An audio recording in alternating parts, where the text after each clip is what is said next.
Hello, my name is Manesh Patel, and I'm here with Dan Mark. Dan, thanks for giving us a little blurb on the recent AHA meetings. Thanks for inviting me. Maybe the biggest thing coming out of the American Heart Association meetings is the hypertension guidelines, the high blood pressure guidelines. The AHA reclassified high blood pressures greater than 130 over 80. Do you want to speak to us a little bit about this and tell us what your thoughts are? Yeah, the hypertension has obviously been one of the mainstays of cardiovascular medicine for a long time, and those with long memories will recall a great deal of evolution in the way in which we diagnosed hypertension and defined the abnormal normal cutoff, and we've gone through a lot of different stages, which I won't mercifully review for people today, but I think the current guidelines represents a continuation of the struggle between attempting to find the sweet spot therapeutically of what we can actually do that will benefit patients and what the sort of ideal epidemiologic data tells us we would like to do. We'd like to have everybody less than 120 over 80, Yeah. but for a variety of reasons, that's not very practical, and in some cases it may be punitive for the patient to try to achieve that goal. Just to remind our audience, I guess the criteria that came out from the American Heart Association hypertension guidelines were probably based on the fact that for a long time we knew that treating people with blood pressure medications made them do better, but until the recent NHLBI-funded SPRINT study, we didn't know that going lower actually made you do better.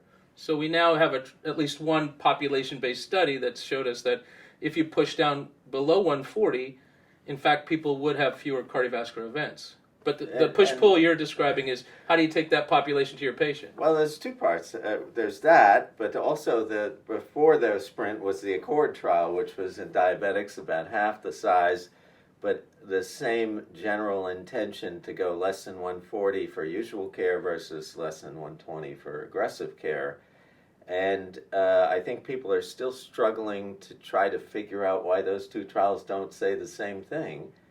And even in the things that we think are most relevant to hypertension, such as stroke prevention, they're not concordant.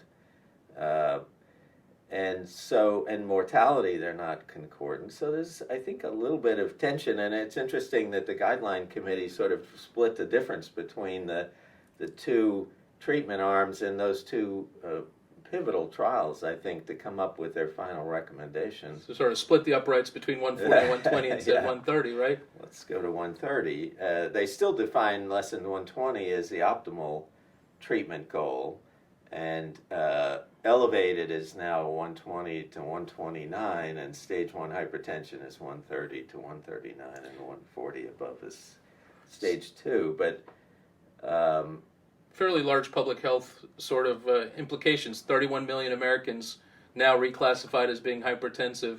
A big push-pull in our clinic between each patient's specific needs versus these guidelines. Now, some of the proponents would say we're raising awareness, we weren't getting to goal. This new guideline measure will at least make people have the conversation about diet and exercise in between and push those patients.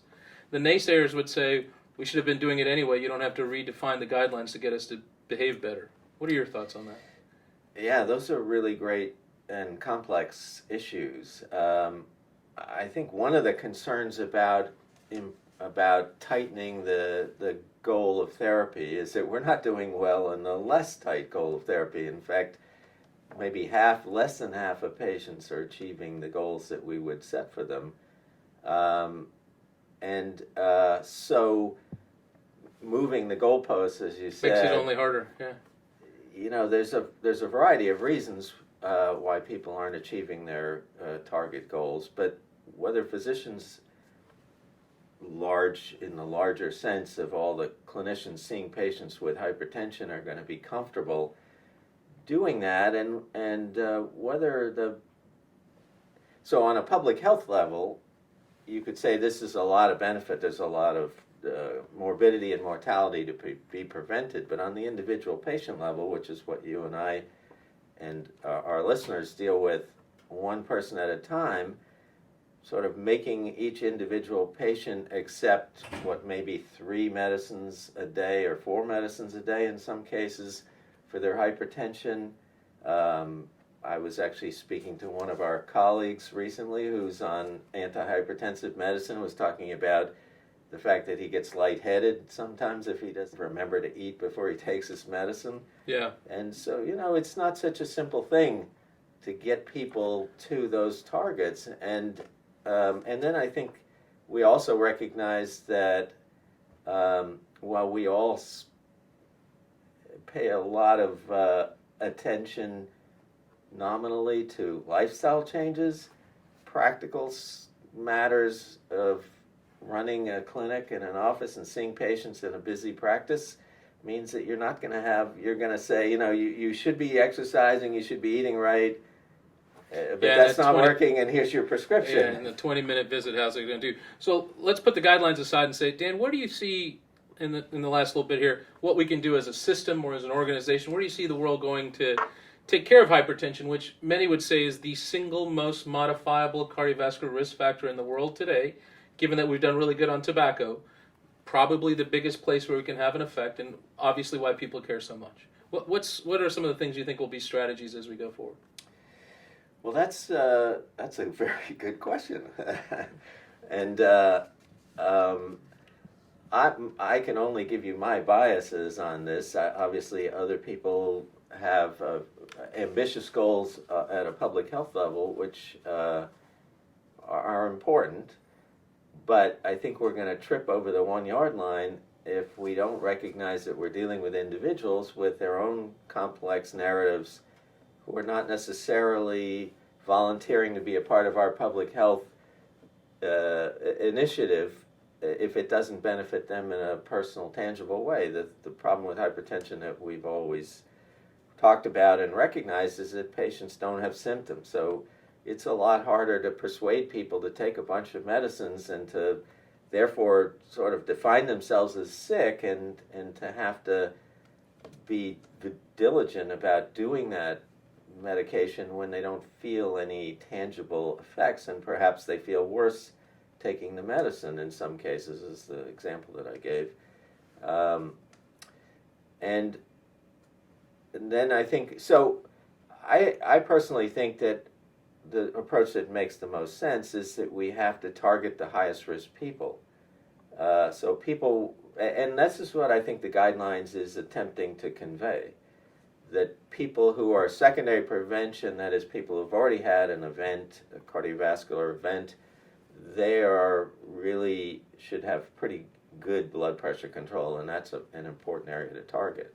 People who have not had an event, who are thus asymptomatic and previously perhaps thought they were normal people without any medical problems, I think that one has to take a comprehensive look at their overall risk and then do, as the guidelines suggest, a reasonably diligent amount of work to try to get them to do lifestyle modification. And the one thing I think is important to remember for everybody, and it's easy to forget, is that the data that we have at least suggests that the treatment effect from a good diet and from exercise and things of that sort is just as large in terms of magnitude as our best pharmacotherapy. Yeah, several, 5, 8 millimeters of mercury. 10 or 11 for diet. 10 for 11 for diet. So that's huge if you can get it. If you can get people to do it, yeah. Get people to, back away from some of the other food that they love, which is difficult. It's at least theoretically possible. I think that hypertension is really calling for a reinvention. If we're going to really tackle hypertension at the level that you were describing, we probably need to rethink our approach. Because packing it in there with the rest of a clinic visit where you've got all these other things going on, it's always going to get short shrift, and we're not going to do as good a job as I think we could potentially do. Yeah, I think we're moving towards ways to build these cardiometabolic prevention centers, decentralize who's doing it and come up with systems to do, but maybe that'll be time for another one. So thanks for giving us your opinions on the blood pressure guidelines. Really appreciate it, and thank you for joining us. Thank you.